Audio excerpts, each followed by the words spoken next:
So what I'm about to share is relevant to you today. And those who are watching also, good morning everyone. Now it's already afternoon, good afternoon.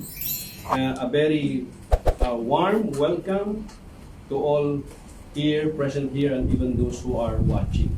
And I'm excited to share to you today the book of Timothy. I'm going to speak about the book of Timothy, and it's chapter 1, verse 1 to 11. This is a long sermon. Most probably it's going to take us like 2 months to have to in this sermon, and I'm going to teach it by exegesis, expository, so that line upon line, so that we are able to understand this book. Amen? Amen. Here, it's very clear that the author, the book of 1 Timothy, was written by the Apostle Paul. In chapter 1, verse 1 to 11, that is what we're about going to learn for today. So when and where was it written? Paul's first epistle to Timothy was likely written sometime between AD 64 and 65, possibly while Paul was in Macedonia. To whom was it written and why? Paul wrote this epistle to Timothy who had served with Paul during his second missionary journey. That's in Acts chapter 16, verse 3. We read there that Paul wanted to take him along on the journey, so he circumcised him because of the Jews who lived in that area, for they all knew that his father was a Greek. But we know also, even though his father is a Greek, but his mother is a Jew, and I'm going to explain about that, because even his grandmother, which is Louise, and her mother Eunice, also a Jew, which is also they know about Judaism. And following their mission, Timothy continued to be a faithful missionary and church leader. In Acts chapter 19, verse 22, the Bible says, and after he sent into Macedonia 2 of those who assisted him, Timothy and Erastus, he himself stayed in Asia for a while. So in Philippians chapter 2, verse 19, the Bible says, but I hope in the Lord Jesus to send Timothy to you shortly, so that I also may be encouraged when I learn of your condition. And one of Paul's most trusted associate, and that is Paul. In 1 Corinthians chapter 4, verse 17, the Bible says, for this reason I have sent to you Timothy, who is my beloved and faithful child in the Lord. And he will remind you of my ways which are in Christ, just as I teach everywhere in every church. So Paul referred to Timothy as his own son in the faith. That's why the Bible says, to Timothy, my true son in the faith, grace, mercy, and peace from God the Father and Christ Jesus our Lord. Let us pray. Father, we thank you that your word be our life and spirit. Father God, as I'm going to share your word today to your people, use your servant an instrument only. Give me honest conviction, clear speech, so that I may preach your word with power and boldness without compromise, to bring glory and honor to your name alone. In Jesus' name, amen and amen. Give the Lord a clap of praise. Hallelujah. Timothy's father was a Greek Gentile, but he had a righteous Jewish mother and grandmother who had taught him and helped him learn the scriptures. That's why in Acts chapter 16, verse 1 to 2, the Bible says, in those days when the number of disciples was increasing, the Hellenistic Jews among them complained against the Hebrewic Jews because their widows were being overlooked in the daily distribution of food. So the 12 gathered all the disciples together and said, it would not be right for us to neglect the ministry of the Word of God in order to wait. So the first epistle to Timothy introduces us to a new set of epistles which were written by Paul, which is written by Paul. There are three of them that belong together, which is the First Timothy, the Second Timothy, and Titus. I told about that last time. The book of Titus, which is already in our YouTube exegesis, chapter by chapter. I explain about that. And why study First Timothy? Bakit kailangan natin pag-aralan to? Why study First Timothy?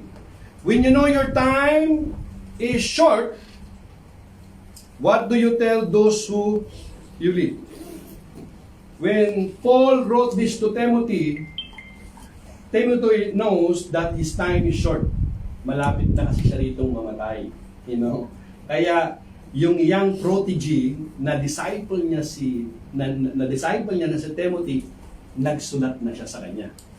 Ito yung kanyang mga bilin. Bilin niya kung ano ang tungkulin ng isang namumuno sa isang iglesia. The Apostle Paul knew his time on earth would soon be up.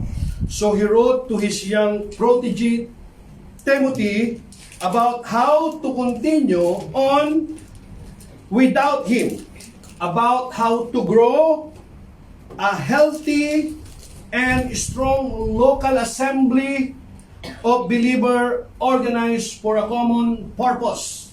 How to grow his ministry according to the will of God. Amen? For a common purpose. To the glory of God. First Timothy, why is First Timothy is important?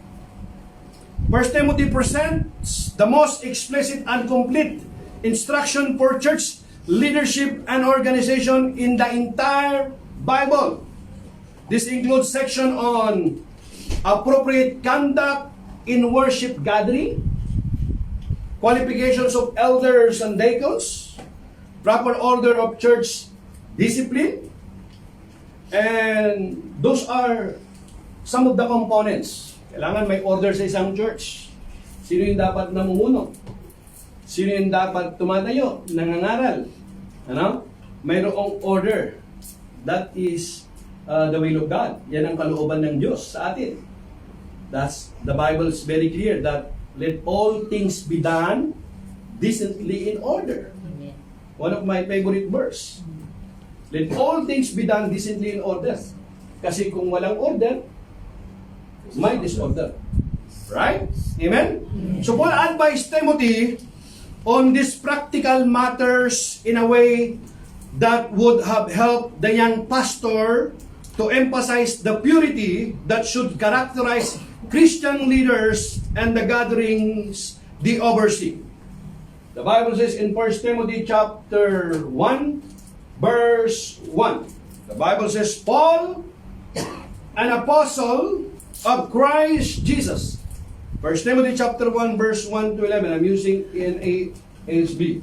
Paul, an apostle of Christ Jesus, according to the commandment of God, our Savior, and of Christ Jesus, who is our hope. Everybody's hope. Hope. That kind of hope is not just like the hope that the world offers us. Because sometimes the hope that the world offers us is just temporary. But the hope that God offers us, that according to His promise, that He will not disappoint us. Because the one who promised is proven, faithful, and true sa lahat ng kanyang promises. Amen? Who is our hope? To Timothy, sabi niya, to Timothy, my true son in the faith. Son in the faith, grace, mercy, and peace from God, the Father, and Christ Jesus, our Lord. So Timothy was the only person to receive two personal letters from Paul in the New Testament here. Timothy is called my true son in the faith. This was a spiritual relationship. Spiritual relationship, most likely meaning that Paul had led Timothy to faith in Christ. Nakakilala si Timothy dahil kay Paul. Malamang yun. And in verse 3, The Bible says that just as I urge you upon my departure for Macedonia to remain on at Ephesus so that you would instruct certain people not to teach strange doctrines. Everybody, strange doctrines. Strange doctrines. Yung mga doktrina kasi sometimes, mga aral na hindi naman nakasaad sa Biblia. Amen? Our final authority, it should be in the Scripture. Amen? If it's not written in the Scripture or contradict in the Scripture, then, meaning, don't accept it. Why? Because, as a believer, our final authority is the Scripture. Amen? Huwag tayong lalampas, huwag tayong magbabawas, huwag tayong magdadagdag. You can read that in the book of Apocalypse or in Revelation sa pahayag na if you try to add or minus, bawasan mo or magdagdag ka, yung parusa, idadagdag din sa iyo. And your name will be removed in the book of life. So after his short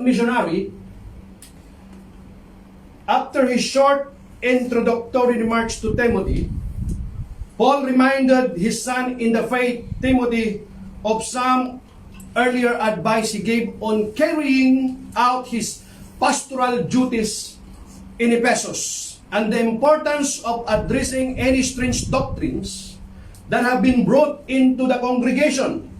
Not only Paul's epistle, a personal letter to a spiritual son, encouraging Timothy to be faithful, to stand firm in the faith, to communicate the truth of the gospel, and give advice on the selection of church elders and deacons, but he warns against apostasy and false teaching within the congregation.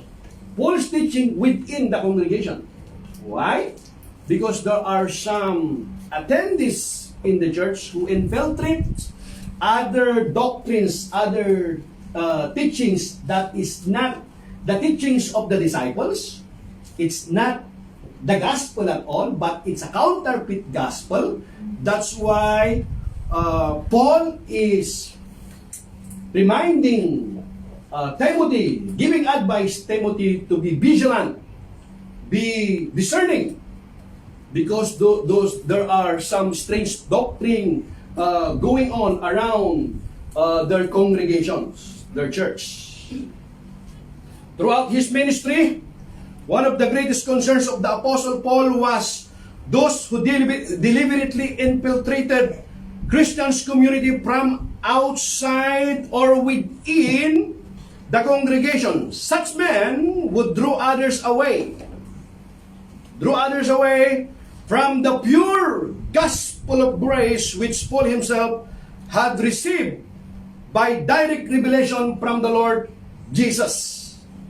Paul called any gospel that did not line up with his own teaching as strange doctrines.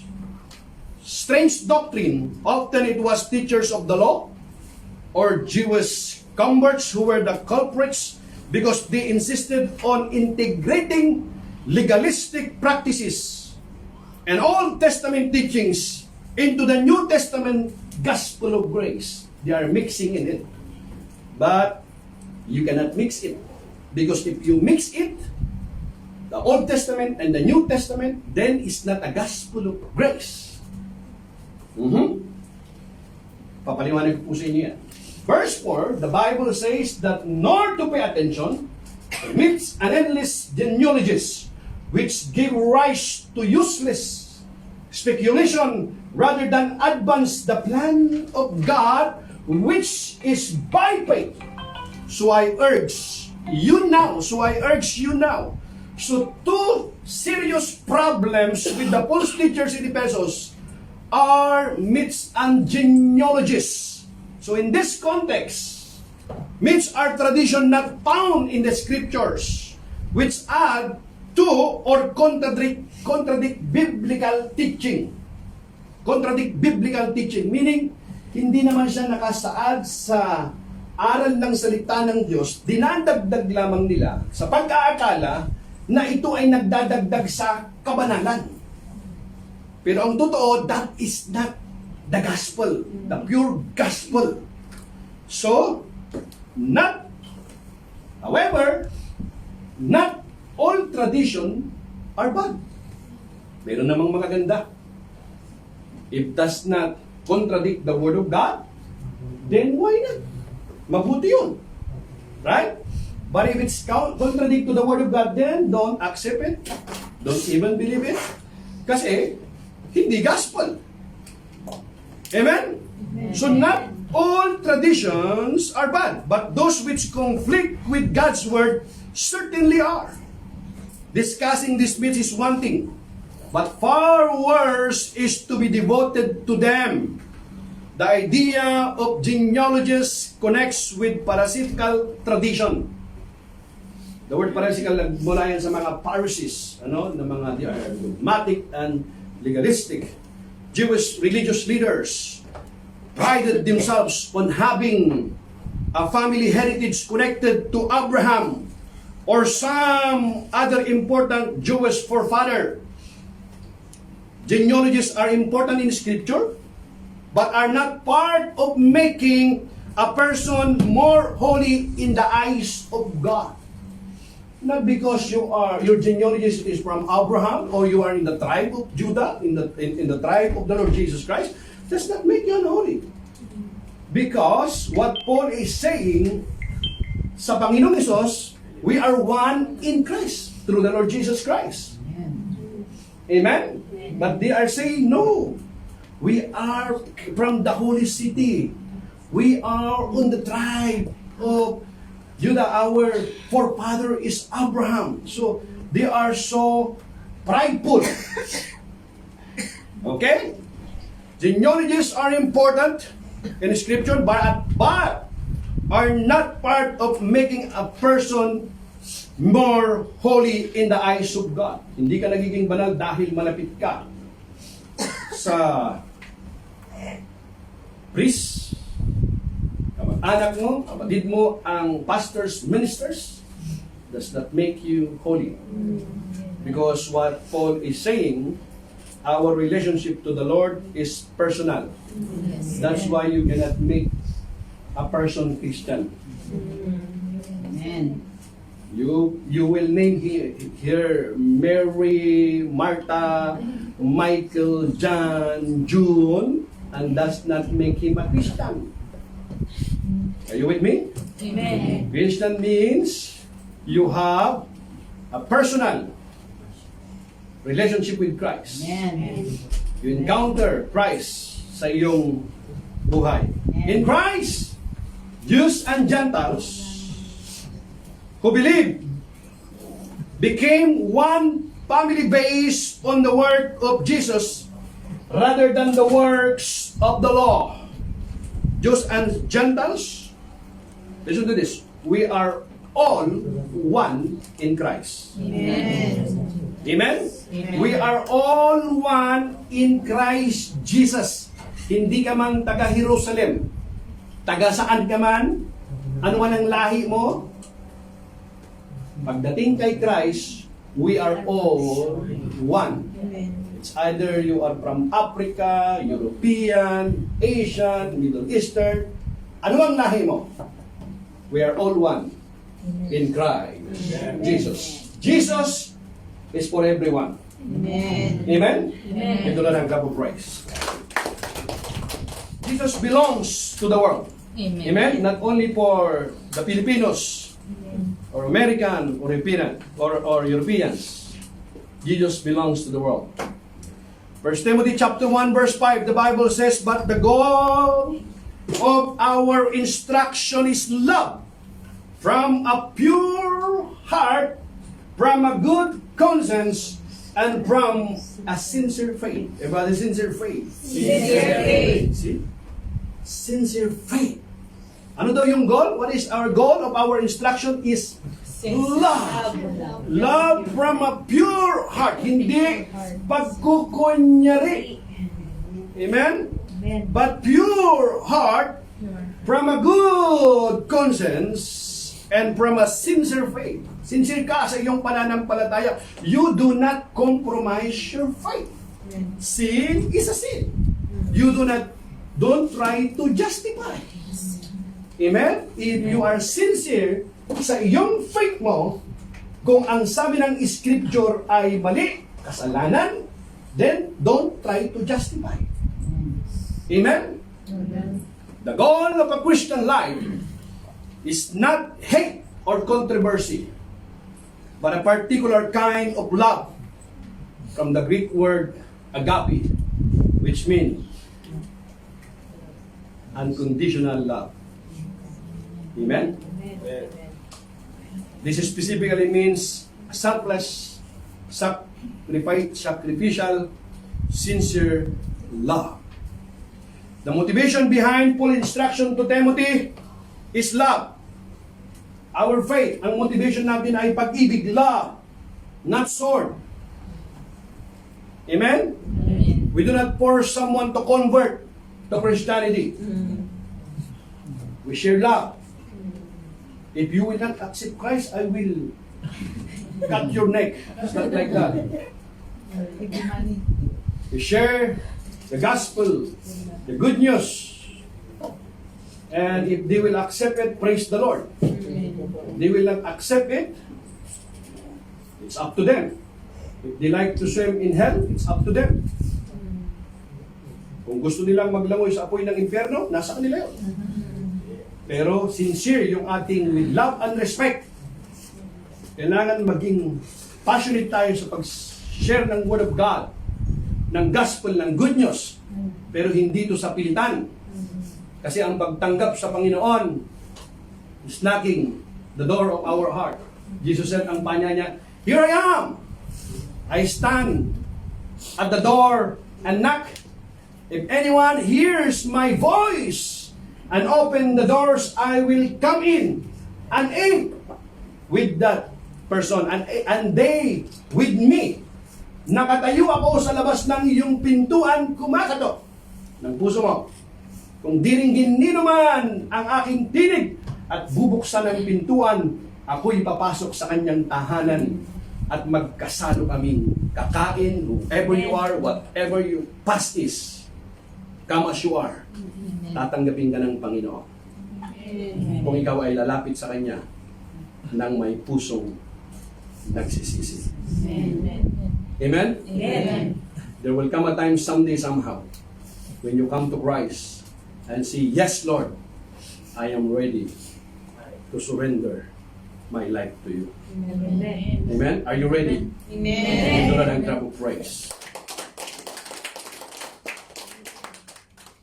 The motivation behind Paul's instruction to Timothy is love.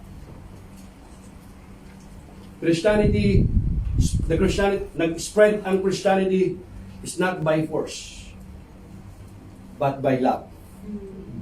The heart of the gospel, love. For God so loved the world that He gave His only begotten Son, that whosoever believes on Him shall not perish, but have everlasting life. The motivation behind Paul's instruction to Timothy is love. Instead of demonstrating love for one another, the believers in Ephesus were wasting time in endless discussion and meaningless speculation, arguing about myths and spiritual pedigrees that did nothing to help people live a life of faith in God. Which genealogies you are? You know, which your following is. You know, they are wasting a lot of time instead of praying, worshiping God, and serving God. No, you know that I'm from Abraham. You are from Ishmael. You are from, you are not belongs to the family of God. It's saying like that. It seems that there are some super Christian. Do you know that you don't speak in tongues? I speak in tongues, so you still not believer. See, you are not filled. You should be baptized. You should. There are so many addition in their faith, which is not the gospel of all. You know? So they were so caught up in controversy that they missed the higher calling to love God first and then others. A person with a good conscience lives and behaves according to a God-given moral code of excellence. He or she possesses upright inner conviction and is able to discern between right and wrong. 1 Timothy chapter 1 verse 6, the Bible says, some people have strayed from these things and have turned aside to fruitless discussion. See? Some people have strayed from these things and have turned aside to fruitless discussions. The theme of this verse revolves around the importance of staying grounded in the true teaching of the gospel and avoiding being swayed by deceptive arguments and empty rhetoric. It serves as a warning against the dangers of being led astray by false teaching and losing sight of the essential principle of the Christian faith. Yung mahalaga, mga importanteng mga aral ng salita ng Diyos na pababago ng ating buhay, papalago sa ating pananampalataya. The importance, Christian principle ng teaching, na instead ito yung pinag-uukulan nila ng panahon. They have so many debates and arguments about those traditions, genealogies, and Paul instructing Timothy to don't waste your time on that. Be focused in your calling. Amen? Amen. Those are just hindrances. So in this verse, refers to empty and fruitless talk that leads to no meaningful conclusions. It encompasses the idea of engaging in useless and unproductive discussion that do not edify or contribute to the growth of one's faith. Hindi naman nakapagpapalago ito sa pananampalataya ng isang mananampalataya. Sabi niya, huwag mo nang pag-aksayan gaano ng panahon yan. Bayaan mo sila dyan, gusto nilang mag-aksaya ng panahon, sila yan. Pero ikaw, fix your eyes into Jesus, focus ka sa iyong calling mo, at ito yung gagawin mo. Amen. This verse stands as a timeless reminder for believers to stay focused on the essential truths of the true gospel. Verse 7, wanting to be teachers of the law, even though they do not understand either what they are saying or the matters about which they make confident assertions. This verse continues a thought which began in verse 6 and refers to those who wants to be honored as teachers or experts. Apparently, some in Ephesus wanted to be respected rabbis. These were likely Jews or possibly Gentile converts to Judaism who sought to study the Torah and live by it. They may have even dressed as a rabbi or sought privileged positions in the local synagogues or in Christian house church gatherings. Though it is uncertain in this context, these false teachers had two problems. Ano yung two problems nilang yon? First, they lack true knowledge. Another thing, they had controversy, enthusiasm and speculations, but none of the required understanding expected of a teacher. Second, they were not only misinformed, but arrogant and prone to speaking when they should have listened. This is a sign not only of inaccurate understanding, but also of pride. They think what they are teaching is right, even though it's not lined up in the scripture anymore. They want to add some Old Testament laws. They are just saying that you are not a true Christian if you are not going to obey the law of Moses. In order for you to really It's okay. You have Jesus, but it's not enough. You should also obey the law of Moses, obey the tradition in order for you to be true believer. And that is not the gospel. You are not a true believer if you mix up. Because that is not the gospel of grace. That is not the true gospel. Those are counterfeit. If you add to your salvation works, then that is not salvation. Because salvation is very clear. By grace, you have been saved through faith. Amen. Not by works. Not by works, so that no one would boast. Para walang makapagmalaki. No one would boast. Ibig sabihin, huwag kang maging prideful. Paano ka naligtas? How you receive salvation? I believe in Jesus Christ. I go to church. Praise God. And also, I read my Bible. I give my tithes and offering. I do fasting. And I do a lot of these things. At because of this, then I am saved. Then, you are not a true believer. Because that is not the gospel. What is the gospel then? By grace, By grace through you have been saved through faith, not by works. What about the good works?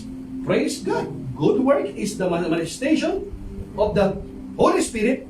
That is the fruit of the Holy Spirit, that indeed you are a true believer. Amen. Not because of your good works you become Christian. Your good work is the fruit, the manifestation that indeed you are a true believer, that indeed you have the Holy Spirit who dwells in us, na tumutulong sa atin, who help us, na makasunod sa kalooban ng Panginoon. Amen. Hindi para maligtas. Naligtas ka na muna, saka ka gumagawa ng mabuti. Amen. First, you receive You receive Jesus. salvation. By grace you have been saved through faith. Then you do good works, not for you to be saved, because you are already saved. Praise God. You do good works, because you want to please the Lord who saved you. Amen. Praise the Lord. That is the gospel. Don't add anything. It seems that very religious, something. Kasi, grace nga eh. Grace means unmerited favor.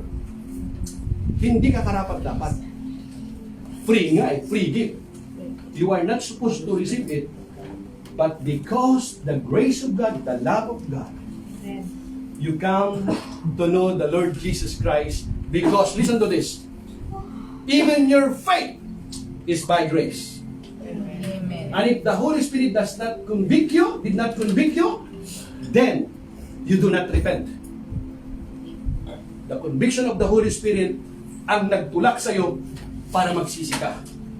Kaya ikaw at ako, tayong lahat, walang maipagmamalaki. Amen. Amen.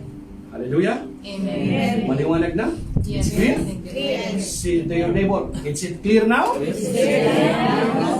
Oh. Hallelujah? Faith comes by hearing, and hearing by the word of God. Amen? Amen. Nung marinig mo yung gospel, anong ginawa mo? Nag-repent ka. Paano ka nag-repent? Kasi kumilos yung banal na Espiritu sa'yo. Amen. Kasi kung hindi kumilos ang banal na Espiritu sa'yo, hindi ka magsisisi. Amen.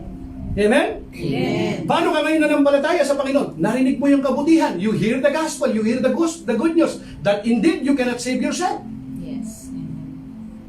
Amen? All the religion in the world trying to reach God. However, religion cannot reach God. Anong ginawa ng Diyos? Siya yung umabot sa atin.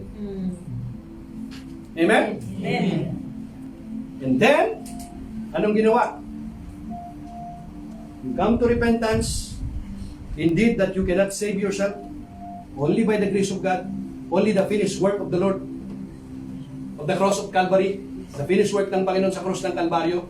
At dahil dito, nanampalataya ka, You receive Christ as your Lord and Savior, and even your faith is the grace of God. Amen. That's why wala kang maipagmamalaki. Paano ka naligtas? Lord, it's only by the grace. Hallelujah. If it's not from your grace, kung wala ang grace ng Panginoon, if it's not the grace of God, ikaw at ako, wala tayo dito ngayon. Amen. Just because of the grace of God. Amen. Give the Lord a clap of praise. But we know, verse 8, but we know that the law is good. The law is good. We're not saying it's bad. But we know that the law is good if one uses it lawfully. Sabi niya lang naman natin na ang kautusan ay mabuti kung ginagamit mo ang kautusan para sa kabutihan. Kita mo? Hindi para magmayabang. Yan ang ibig niya sabihin niya. In a very literal sense, Paul is saying that the law is good when it's used for what it was originally intended for. The law of Moses was great benefit when used properly, but the false teachers in Ephesus had mishandled or illegally handled the law and were causing problems in the church instead. When the law is correctly understood, it is good.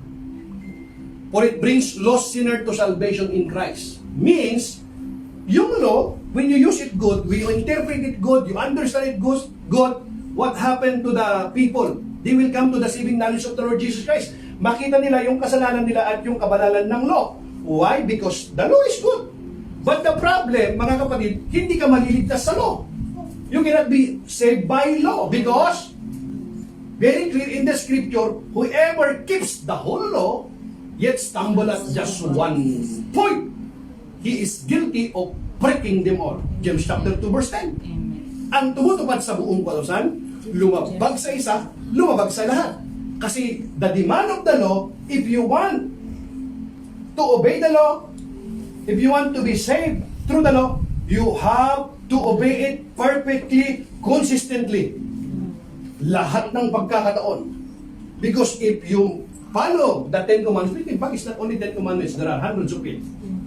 The Ten Commandments, we call it moral law. Ten Commandments pa nga, una pa lang, sablay na tayo, if I will just mention it. The Ten Commandments, we call it moral law. You and I broke the law. Anong ginawa ni Jesus? Jesus paid the fine. Hallelujah. Jesus paid the fine. We are guilty, mga kapatid, doon sa moral law. Tinaas nga ni Jesus yung standard eh. Siya treated, di ba? Thou shalt not lie. Have you ever lied? What color you want? What do you call someone lie? White. Have you take something that is not belongs to you regardless of the amount of it? What do you call someone if you take something that is not belong to you? Then you are a thief. Thou shalt not commit adultery. But I say to you, sabi ni Jesus, you walk only for a moment, you lust after her in your heart, you already commit adultery. Oh. Thou shalt not commit murder, di man ako pumatay na kahit ano. Really? Nagtanim ka lang ng galing sa iyong puso mo. You know what happened? You already commit murder in your heart. So if God will, we just look for, I think, right? And if God will judge you by the Ten Commandments, guilty or not guilty? Guilty. Guilty, right? Yes. Then all of us bound to hell. Yes. Because you cannot keep the whole law. Amen. Yes. But thanks be to God, even though we are guilty, Jesus paid the fine. Amen. And that is the grace of God. Why? Paano binayaran ni Jesus, guys? Sa kamatayan niya doon sa cross ng Calvario. By His death on the cross of Calvary, because without the shedding of blood, there is no remission, there is no forgiveness of sin. Amen. Hallelujah. At ang dugo ng Panginoon, pure, without spot, without wrinkle, without blemish.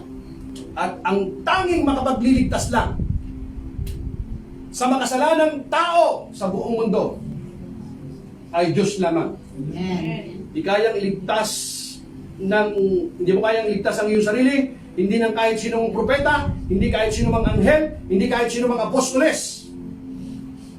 Only the Lord Jesus Christ. Amen. Because there is no other name under heaven given among men by which we must be saved. Because even the apostles, even the prophet, even all of them, even Saint Paul, recognized, he said, maybe, he said, you know what? I am sinner, I am the chief of all sinners. He considered himself as a chief of all sinners. And he explained why. Because I persecuted the church. Then why then we pray to Saint Paul? And even remember Peter? Lord, don't come close to me, Lord. Because you know I am a sinner. Even of them, they need the Lord Jesus Christ. They need the blood of Christ.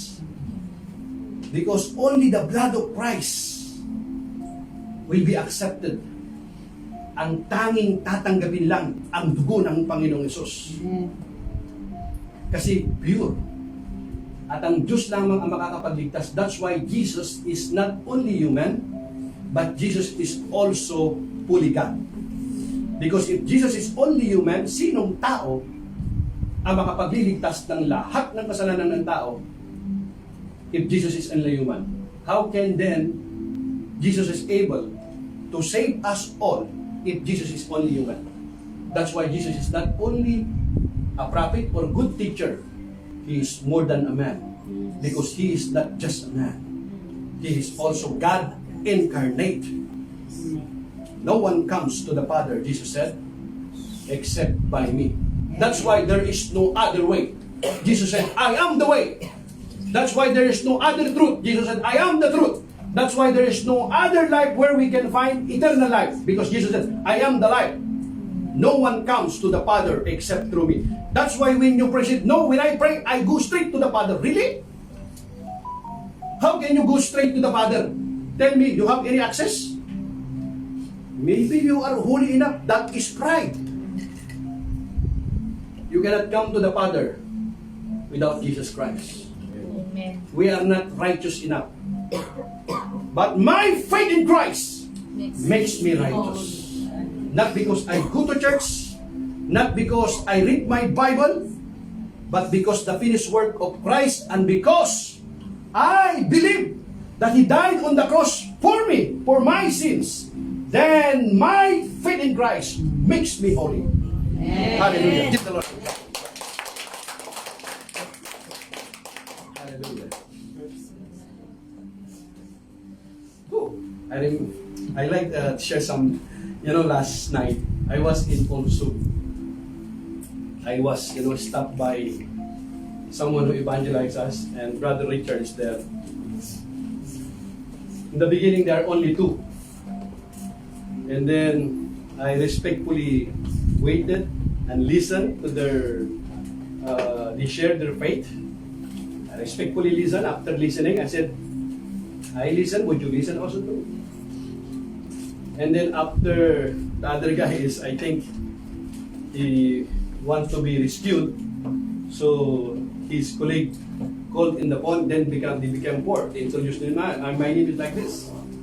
And then, when we have this good conversation, another rescue came. They become 6. And then they become 8. And suddenly, they become how many of them, Brother Richard? We are surrounded, many of them. They are more than 10 now. And then we are already 2 hours. And my wife is waiting, And I said, Habibi, we have been a long time now. But then I asked him one question only. Why then I should believe on this rather than in my Bible? If my Bible is already it's more relevant because there are eyewitnesses who live, who walk with Jesus, see the life of Jesus. Why then I believe something that is not no eyewitnesses? Suppose that I am lost and I'm walking and then I reach the end. And there is two way there. There is two roads. I don't know which way to go. The other one, I asked them this one, you're dead, you listen, right? You can listen. I said, the other one, there is a dead person. But the other one, there is a person who is alive. Then I'm asking, which direction? To whom do you think I will ask? The dead person or is the alive? Alive. Of course, the alive. Amen? Amen. All the religious leaders in the world, you can even visit their tomb. You will name it. All of them are dead. But Jesus Christ died on the cross of Calvary. But He rose again. Amen. Because Jesus is alive. Alive forever.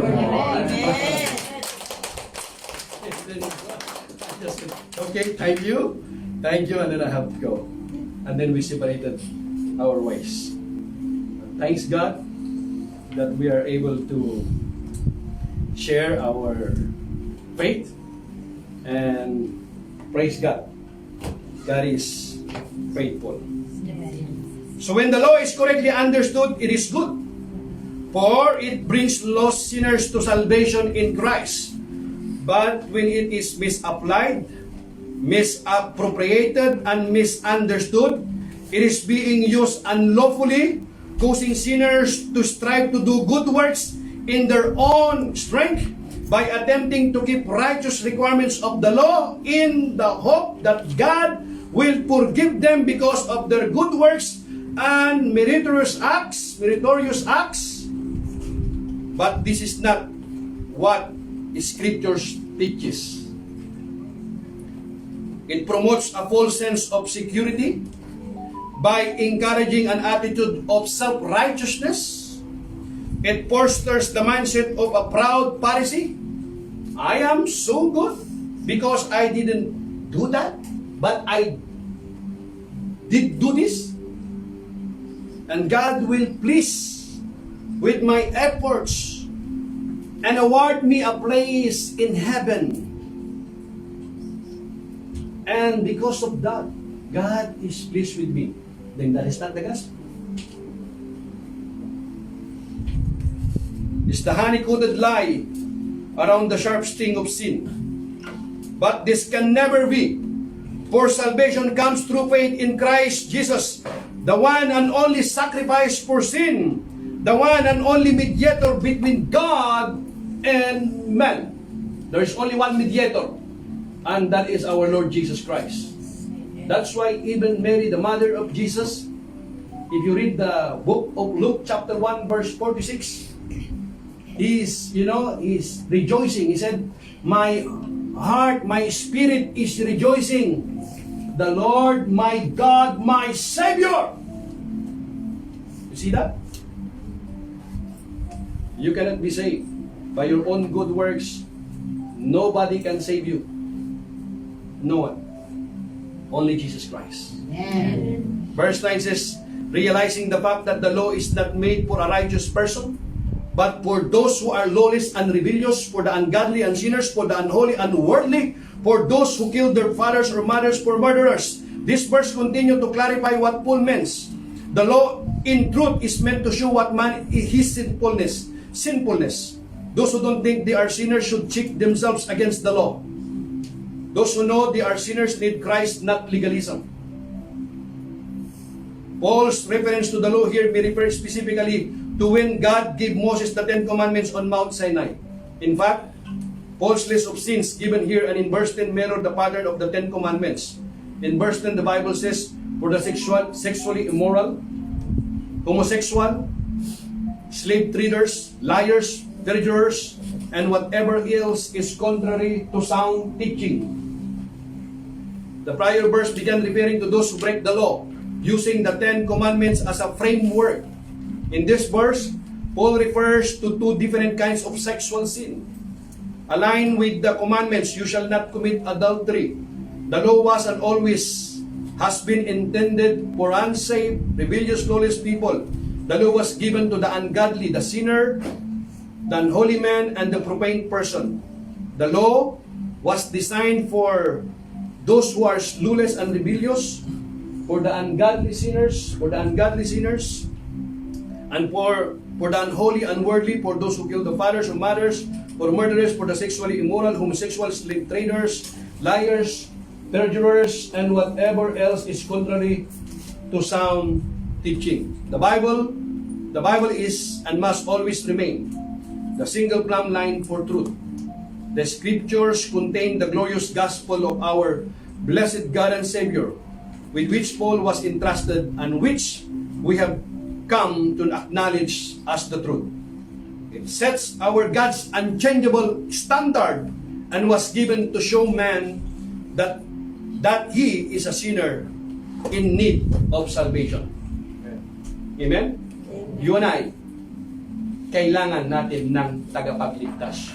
You need a Savior. Amen. Because if you do not have a Savior and you try to save yourself by your own merits, by your own good works, by ritual, by religions, you cannot reach a holy God.